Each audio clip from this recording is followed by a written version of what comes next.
എന്നോട് ചോദിക്കുകയാണ് ഒരു ലാൻഡ് വാങ്ങിക്കുകയാണോ അതോ ഒരു SWP ചെയ്യുകയാണോ എന്ന് വെച്ചാൽ ഞാൻ ഡെഫിനറ്റ്ലി പറയും SWP ചെയ്യുകയാണെന്നുള്ളത്. സിസ്റ്റമാറ്റിക് വിഡ്രോവൽ പ്ലാൻ ഇപ്പം എല്ലാവർക്കും അറിയാൻ പറ്റും, ഒരു ജസ്റ്റ് യൂട്യൂബ് എടുത്ത് നോക്കിയാൽ നമുക്ക് കാണാൻ പറ്റും. സോ ഒരു ലാൻഡ് വാങ്ങിക്കാനായിട്ട് ലെറ്റ്സ് ഞാനൊരു 10-30 ലക്ഷം രൂപ മുടക്കുന്നുണ്ടെന്നുണ്ടെങ്കിൽ എന്തായിരിക്കും എനിക്ക് അതിനകത്ത് നിന്ന് കിട്ടാൻ പോകുന്ന appreciation? At the same time ഈ കിട്ടുന്ന അപ്രീസിയേഷന് ഞാൻ എന്തുകൂടെ ചെയ്യേണ്ടതുണ്ട്? ഞാനത് വിറ്റതിന് ശേഷം ടാക്സ് കൂടി കൊടുക്കണം, ഇതിൻ്റെ രജിസ്ട്രേഷൻ പർപ്പസ് ചാർജ് കാര്യങ്ങളെല്ലാം ഞാൻ കൊടുക്കണം അല്ലേ? അതെ അതെ.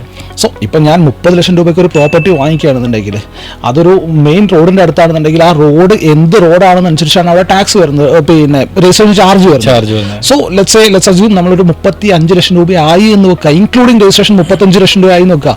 ഈ സ്ഥലത്തിൻ്റെ വാല്യൂ 36 ആയാലും 1 ലക്ഷം രൂപ എനിക്കത് പ്രോഫിറ്റ് കിട്ടുള്ളൂ.